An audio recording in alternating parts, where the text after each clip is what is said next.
All right. Seems like it is 6 p.m. in Sydney, so I will get started. So thank you guys very much for joining. Really appreciate it. So tonight is the second webinar of our four-part series on retirement. So we're still working through coming up with tonight a lump sum of how much you need to retire. But before we get started, anything you hear today is general advice. I obviously don't know anything about you. I can't offer any personal advice. I got some feedback in the survey, so thank you for filling out the survey. I got some feedback that people would like me to answer questions at the end to not go through the flow. So if you do have questions, just throw them into the chat or put them into the Q&A, section as well. I'll get to all of those at the end. So thank you guys very much. And I will go through at the end where you can access recording to the first session, and where you can get the resources. So you can get the presentation from the first session and the presentation from the second session. So hopefully that is helpful. So anyway, let's get started. So that's a disclaimer slide. All right, so today we're going through and we're creating a plan for retirement. So I'll go to the objective side. So if you remember in the first session, we went through coming up with and the importance of coming up with how much you would like to spend or your goal for spending in your first year of retirement. So that was our first session. In this second session, we're going to build on that. And the objective that we're trying to accomplish is we want the lump sum, so the amount of money that you need to have your retirement of your dreams, hopefully. So we'll build off of that first session, but I'll go through a quick review of what we came up with and why. But hopefully we can walk out today with everyone with the ability of calculating that lump sum you need. And that's really important for any sort of planning. So obviously, if you're trying to plan around savings, perhaps, or you're planning on, or you're trying to come up with the asset allocation you want, your investment strategy, it's good to have that target, that goal. And what we want to do, of course, is personalize this. Because as I talked about in the first time, we see a lot of benchmark stats. So whether that is what some organization decides is a comfortable retirement, whether it's benchmarking against average super balances, well, that doesn't, of course, account for what you want and the lifestyle you want to live in your own personal circumstances. So we'll go through that one today. All right, very quickly. I went through this in the first session. I'm not going to spend too much time on it. Go back and watch that. There's some resources in the article I'll show you where you can learn more about the 4% rule. But remember, we did talk about withdrawal rates, and we talked about how the 4% rule is really a rule of thumb that's supposed to be a safe retirement withdrawal rate. And what we mean by safe is, of course, not running out of money before you die, given that there's a lot of unknowns. Number one, the unknown of how long retirement is, the unknown level of returns that you have, the unknown sequence of returns, all of which we'll cover today, unknown inflation that could impact how much you take out. And as I said before, that last one is we don't know how long retirement, of course, will be. So today what we're going to do is we're going to take this rule of thumb, which is, nice, and we're going to personalize it for your own circumstances. So I am going to go through and I'll show it to you. I've actually created a spreadsheet that allows you to go through some of these steps. And we'll use this session today, try to come up with that personal withdrawal rate. We'll talk a little bit about some of the risks that retirees face. And then in the next session, when we talk about transition to retirement, and when we talk about asset allocation, we'll talk about how you can mitigate some of those risks. So that's our agenda. So as I said, our goal today is to estimate a personalized withdrawal rate based on your circumstances. And we'll combine that with your first year spending needs to calculate your retirement target. And once you come up with those numbers, this is easy. It's division at the end of the day. So, well, my computer seems gone blank, which is an issue, but still on the screen. We'll see how this plays out. So it's basically division at the end of the day. It's really taking that first year retirement spending and then dividing it by your personalized withdrawal rate. So should be something that anyone can do, obviously, with a calculator. All right, so we're going to go through. Sorry, I don't really know what's happening with the slides. Something strange. Okay, so we're going to go through this rule of thumb, and we're going to adjust it in 3 different ways. We're going to look at inflation. Remember, inflation's important because what we're trying to do is we're trying to create withdrawals that maintain your standard of living. So, of course, when the prices of goods go up, if you want to maintain that standard of living, you need to take more out. We are going to look at the length of retirement because some people retire very early, some people retire late. People have different health conditions that may impact longevity. There may be different family histories that impact longevity. So we're going to go through those as well. Then we're going to talk about the certainty of retirement outcomes. So we do need to remember, and I'll go through this in detail, but that 4% rule is based around a 90% certainty of retirement outcomes. And I'll explain what that means and how you may want to make adjustments, once again, based on your personal circumstances and maybe some other assets that you can draw on.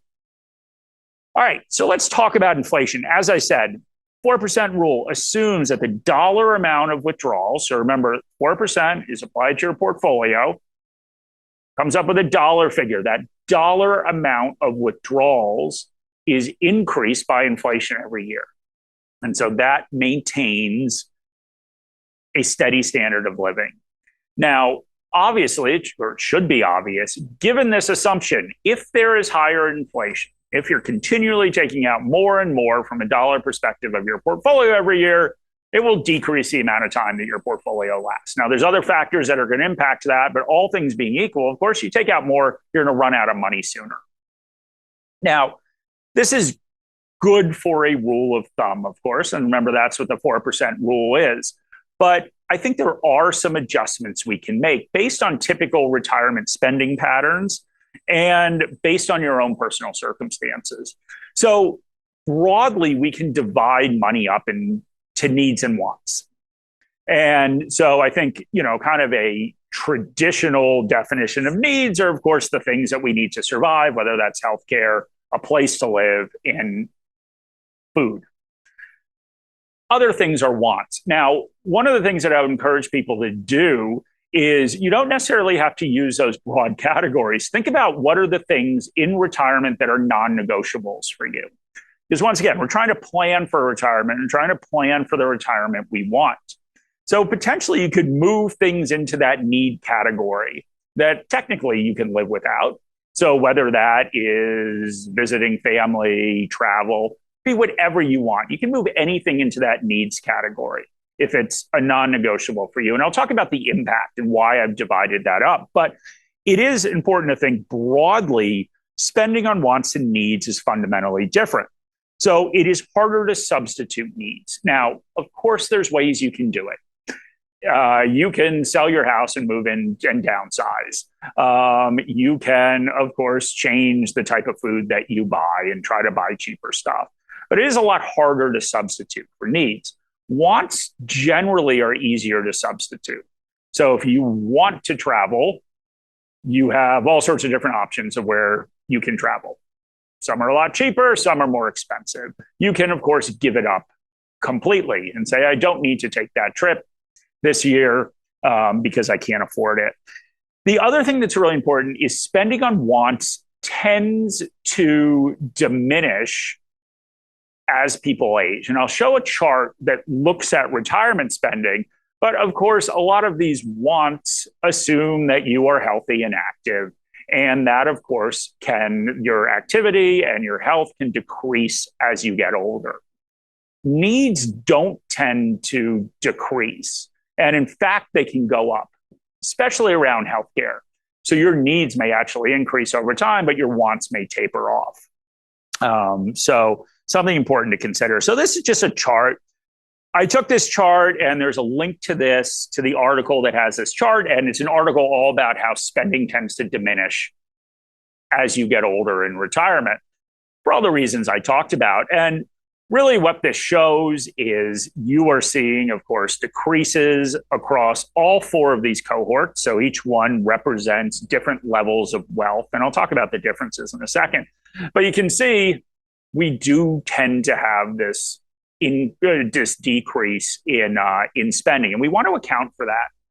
Because, of course, the last thing we want to do is to underestimate how much this spending will decrease. And it's all based on personal circumstances, because that, of course, can change your retirement planning.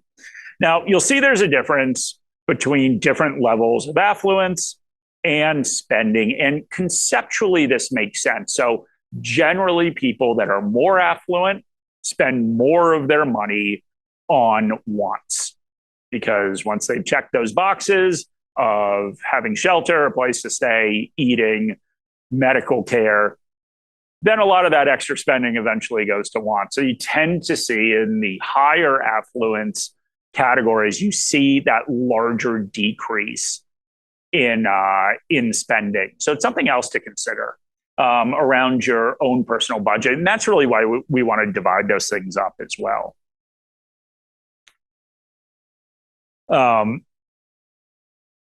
What I've done is I've looked at this 4% withdrawal rate, and I've used in all of this, I've used work that our retirement team in the US has done around withdrawal rates. And so basically what I've done is I've split the spending between needs and wants and applied a higher withdrawal rate. Now, this doesn't necessarily mean you need to follow this model. I've created a spreadsheet, which I'll share and everyone will have access to, that goes through this for you. And this is how it's set up. But once again, the important thing is understanding what withdrawal rates mean, what factors influence this, to try to come up with your own personalized withdrawal rate. And part of that, and we'll talk about this throughout this, part of that is also, what kinds of, how secure do you want to be in your retirement? And we'll talk about bad luck in retirement in a second, and bad luck that's completely out of your control. But what I've done is I've used that classic 4% withdrawal rate for needs. Then I put 5% on wants. So this is supposed to account for two things. Number one, that reduction in spending, most of it in wants as people age. And it's also, of course, supposed to account for the fact that there are substitutions or just giving up spending that falls into that wants category.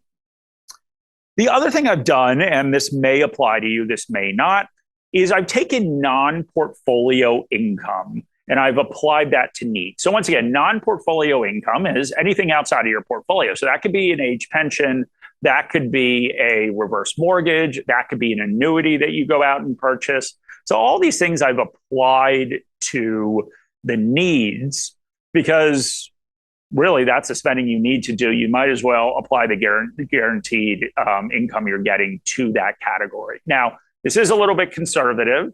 Some people may decide they want to just apply it to both and remove it from this whole calculation. That's a little less conservative, but people could make that choice. But that's really what I've put into this spreadsheet that I've created. And once again, the important thing is that you understand those trade-offs and you do something that's right for you. And remember, of course, this withdrawal rate is only the first year of retirement. And then, of course, it's going to go up. You're going to increase the dollar amount you take out. And as your portfolio comes down, it will become a bigger and bigger percentage of your portfolio. So just remember that one as well. All right, so this is the spreadsheet. So before I get into what I've done here, I just want to show everybody the spreadsheet, just so you see it. You all have access to it. And I'll show you right now, I guess, how you can access it. So very simply, it's a spreadsheet. I put in the same things. I took screenshots from here, but it allows you to go in and fill out in these three categories we're doing. We're doing inflation, length of retirement, certainty of outcomes. There are instructions on how to use the spreadsheet. So you can go in and fill this out yourself. So you can see the instructions. You can see a discussion of what we're trying to do. So you can do all of that. So let me just show you where you can get this. Now, I'm told that this link to this article will pop up at the end of this presentation. So I'm trusting that will happen. If for some reason it doesn't, you can, of course, email me, or you can go onto our website. So very simply, this is the article. What you can see is that's module 1. Weird picture of me. You can see the replay there. This is module 2. So the spreadsheet I'm referring to is just an estimate the savings you need to retire. You can just click on there. Of course, my internet's being very slow now. And download the model. You can just download it right there. So that's just under News and Insights on our website, under Retirement. I think it's the second article. It's the Retirement Bootcamp. All right, so now that we've gotten the logistics out of the way, we will get back into this, of course, as soon as I find the right screen to open. All right, here we are back at the first slide. That's great. Oh, you know what I did? Yeah, I'm not very good at this sometimes. Here we are, back at the presentation. Okay, so what I've done, and I've done this obviously very high level. What I've done is I've gone through and I just put housing and food as a category in travel, and I've outlined this scenario for Julia. So Julia wants to retire at 60. She estimated, and this is the number we calculated last week. First year, she spends $69,000. She expects to receive $20,000 in non-portfolio income. So that could be, we'll call it the age pension. She's in good health. She has a lot of longevity in her family. She owns her home outright.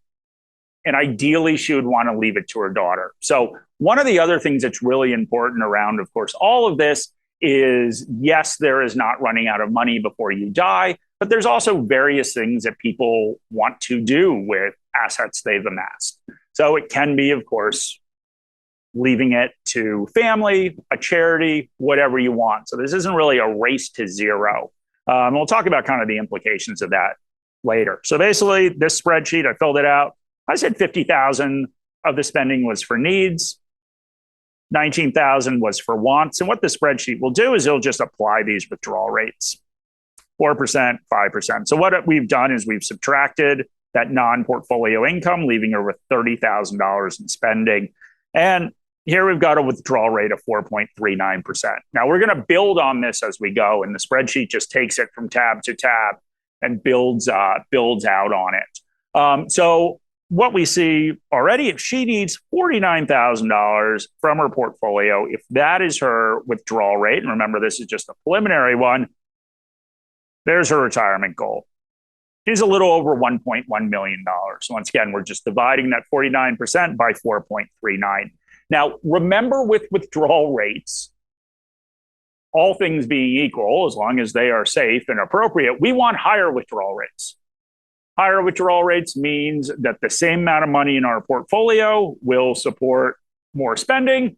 It means if we're planning and saving for retirement, we need less money. So we do want higher withdrawal rates. And already we have a jump.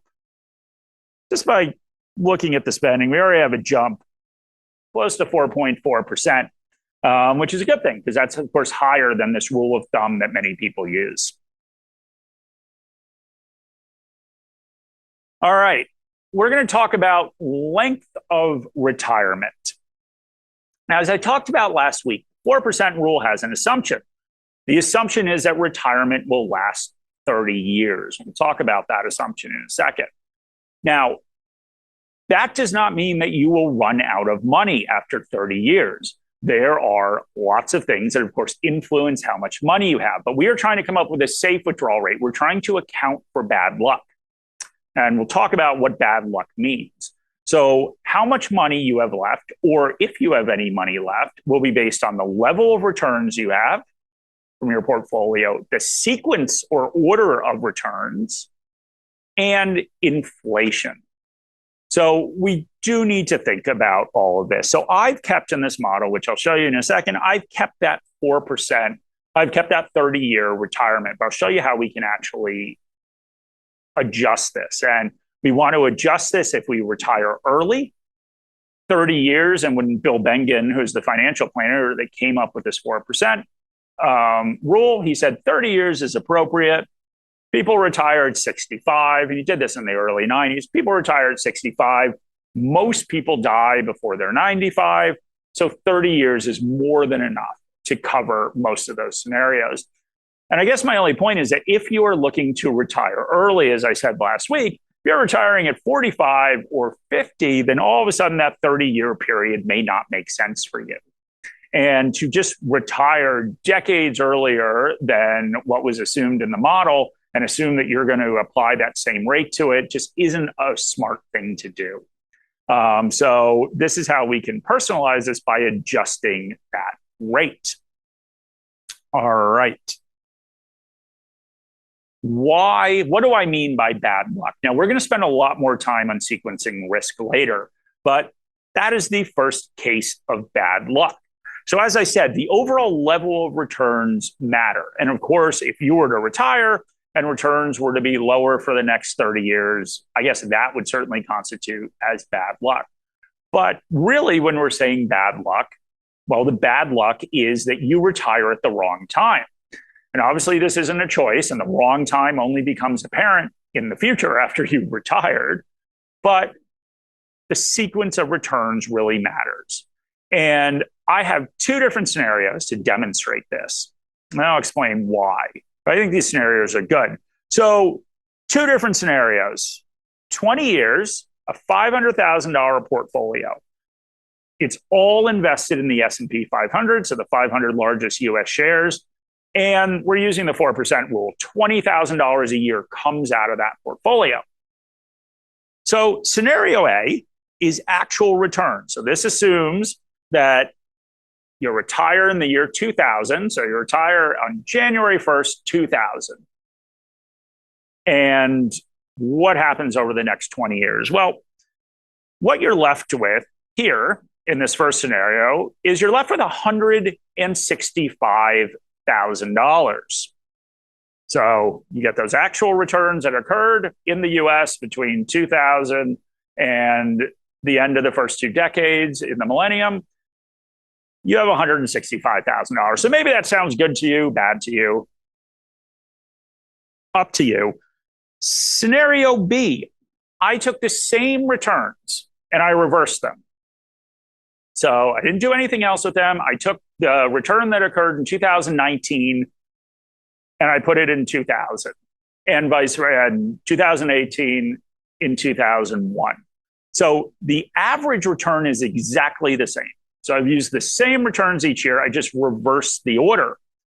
Now in this scenario, same portfolio size, same length of time, same withdrawals every year. In this scenario, you have $782,000. So your portfolio is actually grown. Now, why did this happen? Well, if people remember market history, the first decade of the millennium was not a great time, particularly in the US, to invest. So we started off right off the bat with the dot-com crash. Not a great start. Then we actually moved on to the GFC later in that decade. Obviously, really, really poor for markets. And then markets kind of took off. And that second decade was really, really good, really, really strong returns. So this demonstrates why the sequence of returns matters. So if you can pick an environment to retire into, you want to retire into an environment where markets do not fall significantly, or your portfolio, I guess more importantly, does not fall significantly right as you retire.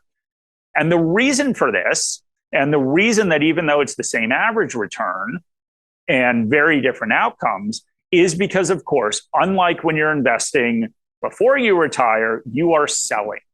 So what you're essentially doing is, as the market did really poorly in that first decade, and the S&P 500 return was actually negative over that first decade of the millennium, what you're doing is you are selling. So you are selling low, all the things that you're told not to do because you have no choice. You're retired, you need money to pay for your life. So you may know that it's a really dumb time to sell, but you don't have any choice. And we're going to talk about some things you can do around asset allocation to mitigate this risk in the next session. But I just want to put that up here. This is what we're talking about with bad luck. So you sell those assets low, and then even when the market recovers, your portfolio, you own less shares, you own less bonds because you've taken it out of your portfolio to spend on your life. So very, very different outcomes. So that's one scenario of bad luck. The next bad luck that can happen in retirement, and this is counterintuitive, is bad luck for your retirement outcomes, not necessarily for you, is the bad luck of living a very long time. I put an article in there on that resource page that talks about this. Talks about, when we look at stats, we always hear the average age that people die, but in reality, it's very different if you actually make it into your 60s. The average age is much higher than we think it is. And so this is a 2000, you can read 2015, 2017, looking at life tables. So when we talk about annuities, when we talk about insurance companies, they don't really care when you die. They care when the average person dies because they're going to sell a lot of policies. So they know some people die very soon. Some people will live a really long time, but they really care about those average returns. The problem, of course, with you when you're doing retirement, it just matters how long you will live.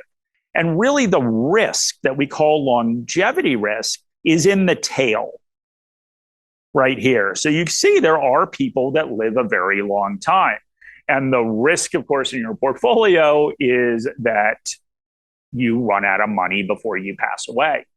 And so this is something that, of course, none of us know when we're going to die. Maybe there are some clues whether we accept them or not around lifestyle and things like that. We don't know when we're going to die, but we certainly want to guard against this risk. So this is another thing that goes into this safe withdrawal rate. And this is especially, as I said before, this is why we need to see what are we comfortable with. And I'll show you the different adjustments. You may, even if you're retired at a traditional age of 65, you may want to assume that you're going to live 40 years more of retirement. Obviously, that would make you very old when you die. But, you'll probably get on the news when you turn 100. So based on your circumstances, based on potential advances in medical treatments, you may want to assume longer if you're more conservative. You may want to assume longer, of course, if you retire early. And the decision's up to you. It's just trying to give you the tools to do that. So what I've done, and this is on the second tab of this spreadsheet. Now, in this case, Julia's sitting there and she's saying, well, she's in really good health. She's retiring at 60, maybe a little younger than some people retire. And she's got a lot of longevity in her family. People live a long time. So Julia is saying, okay, I want to be more conservative. I don't want to use 30 years. I want to use 35 years. So basically on the spreadsheet, you just pick your length of retirement. Once again, all of this comes from this Morningstar retirement report. You pick the length of time that you're looking for. It is going to adjust your withdrawal rate. So once again, we want to be more conservative. We have a lower withdrawal rate. So you can see if you're trying to live longer than the 4% rule envisioned, it's going to reduce your withdrawal rate. So in this case, it dropped it by 0.40. So now we're back under 4%. You made one adjustment for wants and needs, one adjustment for total withdrawal rate. One thing that I would add while I'm going through here is, yes, this is a spreadsheet. Yes, there's some formulas in here. This does not need to be precise. It just allows you to model out different retirement outcomes, different things you want to model. What would happen if my retirement, if I live 40 years? What would happen if I live 20 years? Just allows you to look at these ranges, right? And you are not signing this withdrawal rate in blood. This is used as an estimate for how much you need for retirement. I think as you are moving into retirement, at the end of the day, you have what you have. So there isn't really a lot you can do to adjust your portfolio. There's some things, we'll talk about that in the transition to retirement, but ultimately you have the assets you have. It's harder to make up time, but especially if you've got a ways to go for retirement, this is where you can start saying, okay, I want more certainty. So I'll save more money. I'll stay aggressive. There are things that you can do. All right. So what this does is, once again, remember we adjusted this $49,000. So the portfolio supported spending. Now, all of a sudden, we're jumping back up there. She needs more money. So Julia needs more money. if she wants to assume 35-year retirement.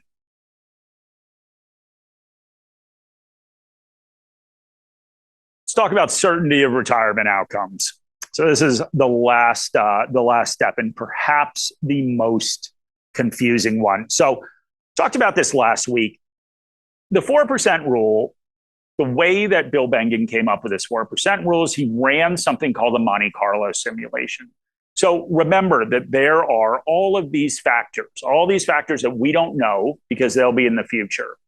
So we've established longevity. We've made that rule around an inflation-adjusted increase in spending. But what's going to dictate how long a portfolio lasts is, once again, returns, the absolute level of returns, the sequencing of returns, and inflation. So he did this thing called a Monte Carlo simulation, which basically just takes all this data, and he collected data of actual returns between 1926 and 1992. So he did this 4% rule in 1994, and it ran every single scenario. So some scenarios worked out very well, right? So some scenarios said that you retire, returns are really high, inflation's really low, you're not going to run out of money. Some scenarios are really bad. You have high inflation, you have low average returns over that 30-year period, and you have horrible returns right in the beginning of retirement. And what he said, okay, I'm going to use a 90% success rate, meaning that 90% of all of these different combinations of inflation, returns, and order of returns, in 90% of these scenarios, in 30 years, the person doesn't run out of money. And he said, okay, 90% is good enough. Now, this accounts for the worst luck you can possibly have if you fall into that 10% bucket. Doesn't mean it can't happen, but that's the worst luck possible. And what it's basically doing is taking all the worst years in the market and putting them all together right at the beginning of your retirement. It's almost like you retire and then you have the 1929 crash, and then you have the inflation from the 70s, and then you have, pick other crashes that occurred, like the bear market in the 70s. Pick all those horrible scenarios, stack them all up together, and those are the 10% of these scenarios that actually failed, where the person ran out of money before 30 years. So you need to decide ultimately how much you want to account for bad luck. And so what I've done is, on the spreadsheet, I've allowed people to go in there and look at the impact of different levels of success. So you can go all the way up to 100%. If you go up to 100%, you are taking 1.6% away from your withdrawal rate, means you need a lot more money to account for every horrible scenario that can happen. Or you can go down. So in this case, Julia decided 80%. Now, the reason that this hypothetical person, the reason that she did this is you do need to look at the other things you can do. If you have the worst luck ever, what could you do? Well, Julia wants to leave her house to her daughter. She could get a reverse mortgage on her house. She could sell it. She could decide, okay, I need to be able to survive. Julia has other options too. And we'll talk about these options next week, but Julia can cut her spending. So there are lots of options. And if you remember, Julia does have a certain amount of spending that is dedicated to want. She could completely cut that. So there are adjustments we can make along the way to deal with these situations. If you retire and the 1929 crash happens the next year, there are adjustments, of course, you can make. But those adjustments are very based on your financial situation. Do you have an asset like a house you could sell? Even if you intend to do something else with that money, perhaps after your death. In Julia's case, at least she has $20,000 from, we called it the age pension, that's guaranteed. It's guaranteed to increase with inflation.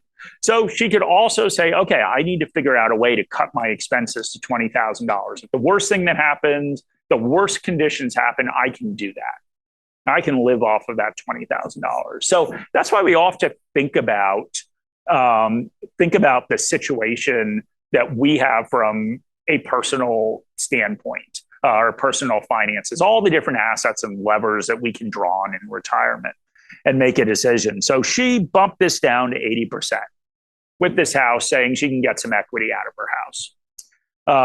So yeah, that's what she's done. So what that does is it adds 0.5%. You can see I selected yes in there on the spreadsheet, adds 0.5%.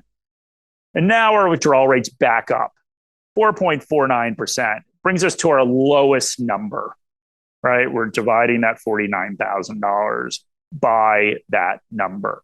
So what we tried to go through today, or what I've tried to go through today, and then I'll certainly go through question. I want people not to take rules of thumb, and you may decide, if you have a very long time until retirement, you may just say, okay, 4% rule is a good enough estimate. I'll figure this out when I actually get closer to retirement. I mean, I think that's fine in terms of coming up with a target. I think a target's important. But it's also saying that, okay, this general guidance about withdrawal rates doesn't necessarily apply to you. And two different things happen. Like, one thing, of course, is, and a lot of people in Australia, and I think the situation is better in Australia than most countries without mandatory contributions into superannuation. But, a lot of people in Australia just don't have enough money for retirement. They don't bother to calculate it. And then they find themselves retiring, and potentially a retirement that is at a time when they do not choose it. They find themselves just forced to live off of whatever they happen to have amassed. We're trying to be proactive about this. And as part of that, it's going in there and selecting and adjusting that withdrawal rate based on your personal circumstances.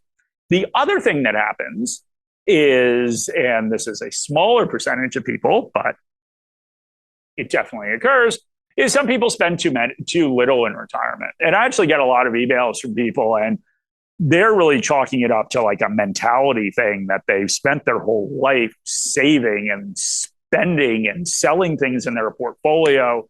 Watching that balance go down potentially is, I think, psychologically very difficult for them. But some people don't spend enough money. Now, maybe that's deliberate because they do want to leave something for their heirs. Maybe it's not. But unless you understand the ramifications of both, then you could get trapped in one of those camps. So that's really why I wanted to spend some time going through this. Now, the risks that we went through, both longevity risk and sequencing risk, there are ways that you can mitigate those risks. And we're going to talk about those next week. You can do it around asset allocation. And I actually published an article about an hour ago talking a little bit about that. You can do it around asset allocation. You can also do it around, and I saw lots of things popping up in the chat, which I'll get to a second, around annuities. You can get annuity that could potentially protect you against that longevity risk. So anyway, I am going to stop there. That is the last slide. There's lots of questions and comments, so let me go through those. If you have any more, pop them in there. Let's see what we have. Yes, lots of things around my mic. All right, so I think people are answering this. Yeah, so let me talk a little bit about annuity, since there was a question. It does look like people answered. But basically, an annuity is an insurance contract. And what you're exchanging is you're exchanging a lump sum of money for a guaranteed income stream. Now, there are lots of different types of annuities. So there are annuities that, and I'm not going to go through them all, but there are annuities that have automatic inflation adjustments in them. There are annuities, particularly if you're married or have a partner, there are annuities with survivorship and not survivorship. There's all sorts of annuities. They are complicated in terms of picking out which one you want. But basically, yeah, you're exchanging that lump sum of money for that guaranteed income stream. Now, annuities are interesting because sort of academics love annuities and people tend to hate annuities. And there are some protections around this, but I think overall what people's fear is they turn over this huge amount of money to an insurance company for this guaranteed income stream for the rest of their life. And then they walk out of the office and they get hit by a bus. Now, there are some protections around that, but I think that that's what people really worry about. I think people also worry that they feel like they have more control over the money if it's theirs. They're turning it over to this company. Like Challenger, for example, is a big annuity provider in Australia. But annuities can play a really important role in retirement. So an annuity can protect you against longevity risk, right? So you have protection because if the annuity is a lifetime annuity, you could live to 150 and they'd still have to pay you. So it can protect you from that, which is really, really valuable. If you are short of funds for retirement, typically, and you can just go on, and I'm not endorsing Challenger, but they are one of the biggest providers, go on Challenger's website. There are different rates for men and women because men die sooner. You can go on and actually see what those rates are. So the last time I checked, the rates were significantly higher in terms of the rates. If you gave them $100,000, what you were getting annually, they're significantly higher than any of these safe withdrawal rates that you have in that we've been talking about. So that's an advantage that if you do not have, if you are potentially running short of retirement funds, it is a way to get more money. Now, once again, obviously, you are giving up the money that you have. And I see some questions coming in around tax. Yeah, you can.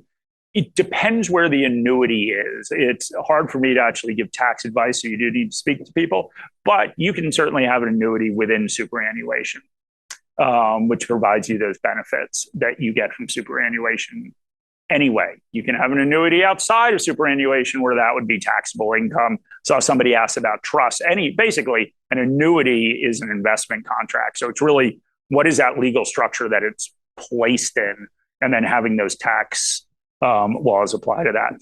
So I'm certainly not endorsing annuities, but I do think that there is potentially an opportunity to think about, once again, your spending and to at least have part of it, much like when I was talking about the age pension, you can at least have a portion of the income that you're getting coming from an annuity. So what else am I saying? I'm saying questions about counterparty risk.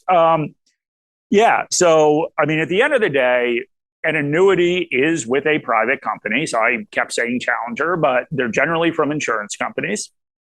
Yeah, there is counterparty risk. Now, what that basically means is that there could be a scenario where Challenger goes out of business, and of course, you have nobody paying you that annuity. Now, what I will say is they're very regulated. The funds are separated. I'm not going to make a blanket statement, but yes, there is risk to keeping money in the bank. The bank could go under. The government could not be able to afford to pay out the insurance on it. Like lots of stuff can happen. I will say that they're regulated, but I would read up on that regulation, some of the different provisions. And that is a huge worry of people. So if you talk to an annuity provider, trust me, they will have talking points on the things that they do to prevent that risk, that counterparty risk. So it's not an endorsement of an annuity, but really when you look at the risks of retirement, sequencing risk, longevity risk, and annuity is a potential solution to all of that. So yeah, something to think about.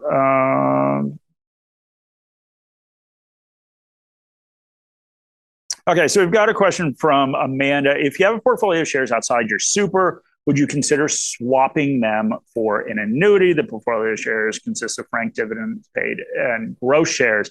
I mean, listen, whether something's in super or not, I wouldn't necessarily, use that distinction. You are faced with the same risk outside of super as you are in super in terms of sequencing risk. Like the tax outcomes are better, obviously, but you're faced with the same inherent risk. You're faced with the same risks no matter where you're drawing that income from, of sequencing risk, the market falling significantly right as you retire, living a very long time. You're kind of faced with the same risk. So I wouldn't necessarily sit there and say, should I have an annuity outside of super or inside of super? I think that's probably something that you'd want to talk to an accountant about. I think you'd make the decision, I want an annuity relieves me of these risks, and then go to your accountant and model out those different scenarios of, okay, what tax bracket are you falling into? And figure out, okay, where is the best place to actually have that? So I think it's a kind of a two-part decision for if an annuity is something you're considering. So yeah, so an interesting question from, okay, well, sorry, I'm trying to go in order. Do I need to pay tax when I withdraw super from my super fund, or is it completely tax-free? Okay, we're going to talk about this next week, but the very quick preview is that as you're transitioning into retirement, you are going to create a pension account with your super fund. So basically, the pension, we'll go through all the specific rules. There are limits to how much money you can put into that pension account. So you do have to worry about those. Any money that you have outside of that pension account will just remain sitting in your current super. Anything that's in that pension account, everything's tax-free. So there is no tax on capital gains when you sell stuff. There's no tax on dividends. There's no tax when you take it out. You could still pay taxes on the other part of super. You will still pay taxes on the other part of super before you move that money into your pension account. You'll pay those typical same taxes you're paying now. So you'll pay 15% on capital gains, 15% on dividends. Now, obviously, with some of the, I don't know what we want to call it now, I guess still pending legislation around super balances. And the super balances, of course, are in excess of what can be in your pension account. Then you could pay additional tax on the money that is on top of that $3 billion threshold. So yeah, taxes are always better. Even that $3 million, while very annoying, even the tax on balances above $3 million, taxes are still better than having it outside of super. But kind of those tax savings vary based on where it is in super and your balance. So Phil says, discuss mitigating sequencing risks just before retirement and how this differs from just after starting retirement. Okay, so it's interesting because I think that we spend a lot of time thinking that retirement is the goal, which it is. But then you wake up the next day and you're still investing. You still have a portfolio. The markets will go up or the markets will go down on that day. So really sequencing risk doesn't come into play officially until you start taking money out of your account. Just like if a 30-year-old came up to me and said, I'm really worried the market's going to fall next year. Got my super, like, I'm really worried it's going to go down. My answer would be, who cares? Like, you are investing for when you're 60. You're 30. So whether it goes up or down this year, it doesn't really matter. What matters for you is the average returns over that time period, not any sort of volatility in between. Now, obviously, that gets a little harder as you're approaching retirement. So what I'd say is I wouldn't call it sequencing risk. What I would call, well, you would have to make a call. So if you come up with a target for retirement, I want X amount of dollars, knowing that X amount of dollars is going to change the day after retirement because markets will fluctuate. I think you'd have to make that call whether you're going to retire or not if the markets drop. Now, that is up to you. The benefit is, and you can always go back and get a job after you've retired. Certain politics, well, I won't even make comments about that. Anyway, before retirement, you could keep working. There are things that you could do. If we're just setting this withdrawal rate based on when you retire, then ultimately you just be spending less in retirement or make a decision that you wanted to work longer. So it's kind of a different type of risk. I wouldn't call it sequencing risk. It's just market returns up until you're retired, if that makes any sense. But what I'll do is next week, I want to talk about some asset allocation, specifically the bucket approach, which I think is a good way for pre-retirees as you're transitioning in, and then people right after retirement to mitigate a lot of these risks. So Paul says, when I use the various online retirement calculators, they appear to support a higher withdrawal rate of 6%. Am I missing something? I mean, listen, your withdrawal rate can be whatever you want. If there is a 6% withdrawal rate, just think about the different factors and how that's going to influence things. What I would rather have people do is come up with something you're comfortable with. If you want to pick 6%, but understand the trade-offs that you're making. So at 6%, I mean, listen, if you have bad luck, you might be in trouble. So if you live a long time and markets fall significantly right after you retire, you could be in trouble. Now, you can change this. You can change the amount of money you take out. You can change your budget, change your spending. If we have normal market conditions, I mean, I think that's the thing about the 4% rule. It's supposed to be safe. If we have normal market conditions, you'll be fine. And that's where we're looking at that degree of certainty, and kind of what it would take to get to that 6% rate. So yeah, it's up to you. I think more than anything else, I can't sit here and tell you what to do. I think the problem with some of these calculators is that if they don't allow you, and I get that this stuff is hard, and we just spent 2 hours talking about it over the last 2 weeks. I think it's just understanding so that you can make decisions with that context.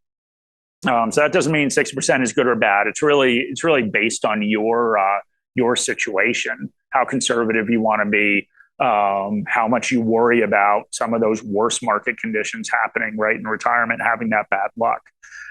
It's up to you. Instead of applying withdrawal rate, I think it's just better for those calculators to let you pick it yourself and educate you on the trade-offs you're making. Let's see. Sorry. Okay. So Peter, Peter asked the question, and of course everyone does. I did cover that. Let's look at that percentage withdrawal rate. I did say it last week with the ATO. So once again, the ATO is not looking after your best interest. The ATO is a different agenda.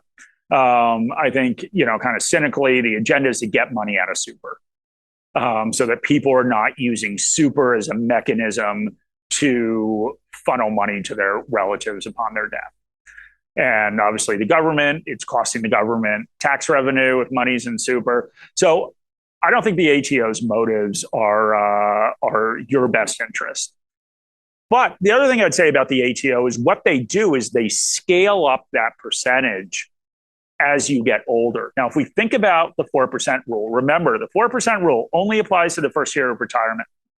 Then you're increasing the dollar amount. It's almost like the 4% rule goes out the window after that first year. Then we are scaling up your spending by inflation. So at the end of the day, and I haven't done the math of backing in the assumptions in the ATO, although I will do that before next week. Basically you're spending $10,000 the first year. Even if inflation's 3% a year, that number is going to tick up pretty quickly. So even when you start to get to that 75 to 80-year-old time period, the dollar amount's gone up and your portfolio has likely gone down just because you've been taking all this money out. Now, maybe it went up, which means it'll matter even less if you're hitting that ATO guideline. The last thing that I would say is just because you take money out of super doesn't mean you have to spend it. So if you're dead set on a certain withdrawal rate, the ATO is making you take out more, you don't have to spend it. You have to take it out of super. You can keep it in cash. You can invest it. You can do whatever you want. So I guess that's kind of my guidance about the ATO. Let's see.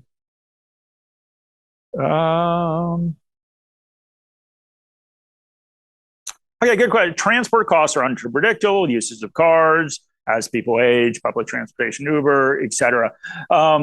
Yeah, I mean, listen, that's where in the first week we talked about this is think about lifestyle changes.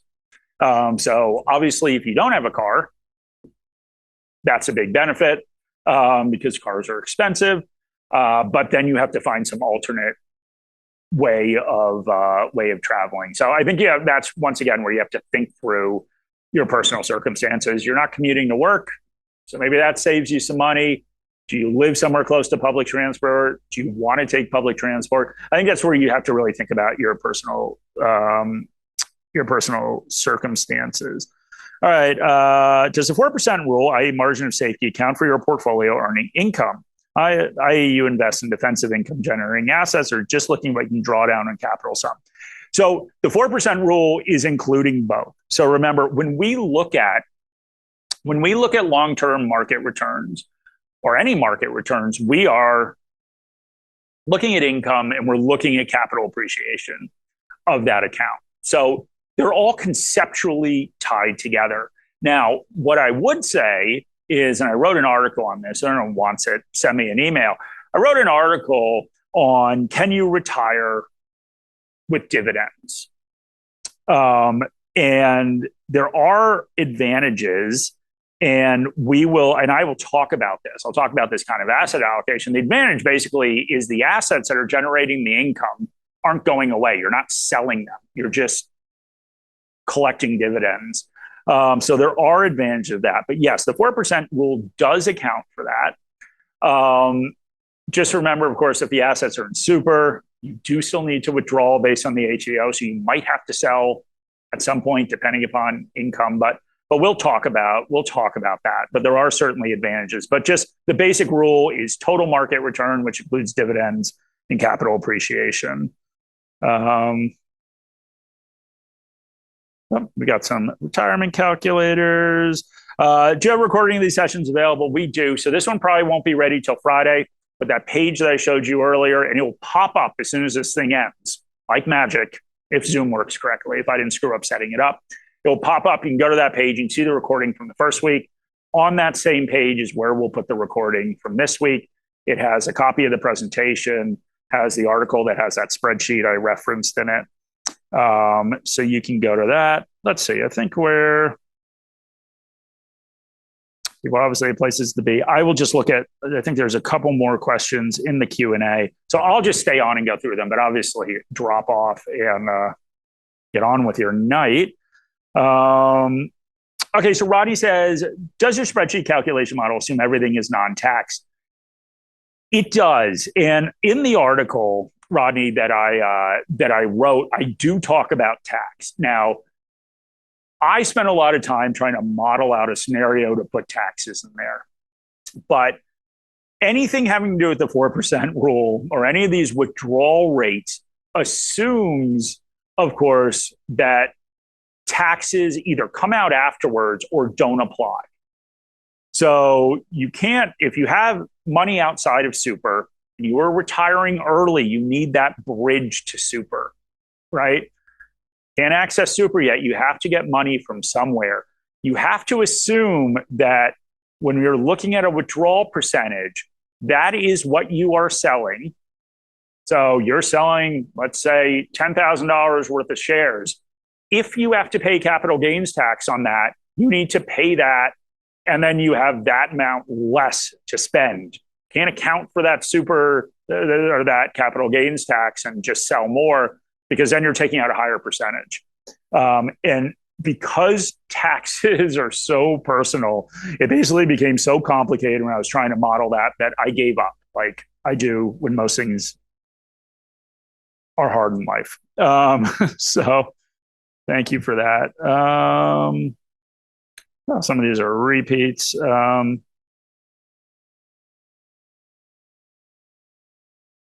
Yeah, so hopefully I got another question kind of related to outside of super. I should probably do a whole one of these on retiring early. I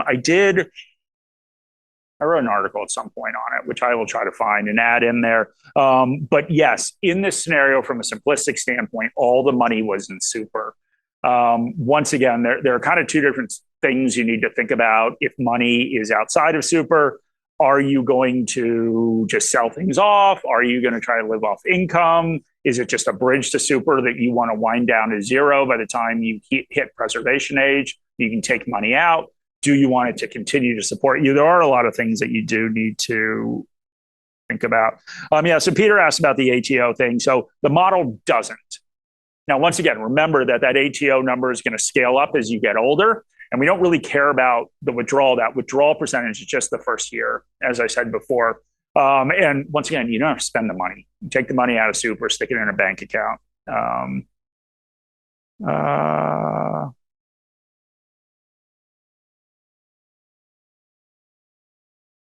Okay, so it's a good question. So he says not just retiring earlier, super balance is above the pension amount. So where that would impact you would be in the return figures. So what you basically assume is returns are lower, because what we care about, of course, as investors, is we care about after-tax returns. So anytime we pay taxes on returns, just like if the money was completely outside of super in just a pure taxable account, what matters in how much your portfolio grows over time is those after-tax returns, Rodney. Now, it's tricky because I know some people handle this and it's mental accounting at the end of the day. Some people generate taxes in their portfolio and then pay them from their salary outside of their portfolio. So those taxes aren't directly impacting those returns, but that is just kind of mental accounting, right? It's you saving money for your taxes outside of your investment account. That's money that you could have put into your investment account. So ultimately, it's just lowering your returns. So that's where that would be accounted for in just the overall growth of your portfolio. All right. I think we came to the end. Anyway, once again, something should pop up. Also a survey. So if you want to provide feedback, that would be great. I'll try to make this better next week. But in the meantime, if anyone has questions, email me. Go onto that resource page, that Retirement Bootcamp resource page. You'll get the presentation, some different articles that explain this stuff in more in depth. I'm probably a better writer than speaker, but anyway, check that out and let me know if you have questions. So hope you guys have a nice Tuesday evening.